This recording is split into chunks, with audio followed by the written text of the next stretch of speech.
मोअज़्ज़िज़ सामईन खुश आमदीद। कीमती मोती की तलाश। बहुत पुराने ज़माने की बात है। किसी मुल्क का एक ताजिर तजारत की गर्ज से बगदाद पहुंचा। इन दिनों तजारत का ये कानून था कि ताजिर जिस मुल्क में तजारत करने जाता सबसे पहले वहाँ के बादशाह से मुलाकात करता, अपना सारा सामान तजारत दिखाता और उसकी खूबियों और इनफरादियत से आगाह करता। चनाचे इस ताजिर को भी बगदाद पहुंचने के बाद बादशाह के दरबार में पेश किया गया। ताजिर ने बादशाह के हजूर तहाइफ पेश किए और फिर मालो तिजारत निकाला और एक एक चीज़ की खूबी बयान करते हुए दिखाने लगा। हजूर, ये पानी से चलने वाली गाड़ी है जो मैंने यूनान से ख़रीदी है। ये कालीन है जो ईरान से ख़रीदा है और ये खालिस रेशम के तार से बना है। ये कलम मुलाहिज़ा फरमाइए जो मैंने जापान से बहुत महंगे दामों ख़रीदा है। ताजर ने एक एक माल की अहमियत बयान की। बादशाह ने मुस्कुराते हुए कहा, बहुत खूब, तमाम चीज़ें बहुत उम्दा नायाब हैं जो तुमने ईरान, यूनान और जापान से ख़रीदी हैं। लेकिन ये तो बताओ कि तुम्हें हिंदुस्तान में हमारे शयान और शान कोई चीज़ नज़र आई? ताजर ने बादशाह को मुतासर करने के लिए कहा, बादशाह सलामत, वो तो वहाँ पर आपके शयान और शान बहुत सी चीज़ें थीं, लेकिन जो चीज़ मुझे पसंद आई उसको हासिल करने के लिए मुझे कुछ अरसा वहाँ क़याम करना पड़ता, जबकि मेरे पास सिर्फ 2 दिन का वक्त था, इसलिए मैं वो नहीं ला सका। बादशाह ने कहा, भला वो क्या चीज़ थी? ताजिर बोला, जनाब, वो एक मोती है और इसकी खूबी ये है कि वो दूसरों को बांटने से बढ़ता है। इसको कोई चुरा भी नहीं सकता और इस मोती से बहुत से जेवर भी बनाकर पहने जा सकते हैं। बादशाह ताजिर की इस बात से बहुत मुतासिर हुआ और कहने लगा, मैं इसे ज़रूर हासिल करना चाहता हूँ। उसने फ़ौरन अपने एक ख़ास वज़ीर को मां सामान और सवारी इस हदायत के साथ रुखसत किया कि अब वो मोती लेकर ही लौटे। वज़ीर अपने मकसद के लिए निकल पड़ा।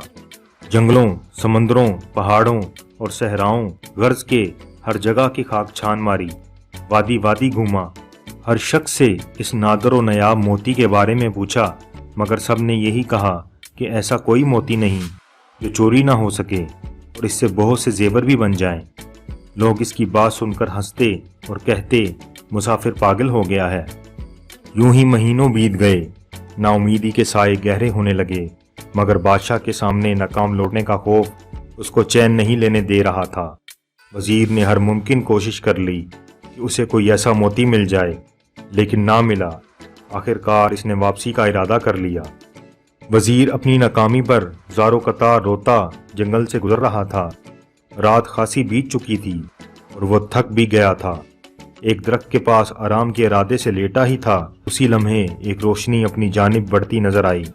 पहले तो वो डर गया, मगर फिर एक आवाज़ ने उसको हौसला दिया, अरे नौजवान, डरो मत, मैं अच्छी परी हूँ। बताओ तुम्हारे साथ क्या मसला है? मुद्दतों का थका मुसाफिर मालूम होता है। बता, मैं तेरी क्या मदद करूं? वजीर ने अपनी दास्तान कह सुनाई कि उसे जिस मोती की तलाश थी वो इसको कहीं से भी नहीं मिला। अब अच्छी परी वजीर के सामने आ चुकी थी और वो वजीर की बात सुनकर बेसाख्ता हंसने लगी और बोली, अफसोस कि तुमने अकल से काम ना लिया और महज एक मोती की तलाश में महीनों मारा मारा फिरता रहा। वजीर बोला, अच्छी परी, मैं तुम्हारा मतलब नहीं समझा। परी बोली, भले आदमी, वो मोती दरअसल इल्म का मोती है, लेकिन तो उसकी ज़ाहिरी शक्ल को तलाश करता रहा। इल्म तो एक ऐसी शय है जिसे हज़ारों नाम दिए जा सकते हैं।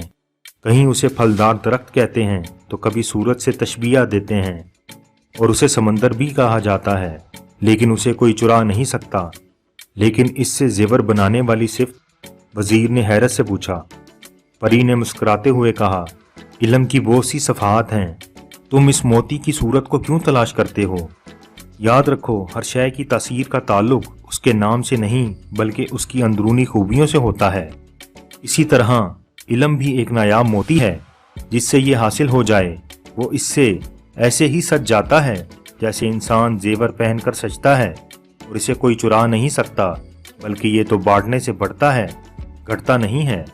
वजीर बड़े गौर से परी की बात सुन रहा था और बिल आखिर कायल हो गया कि वाकई इल्म एक ऐसा मोती है कि जिसके पास हो वो दरअसल दुनिया के सबसे कीमती जेवर का मालिक बन जाता है।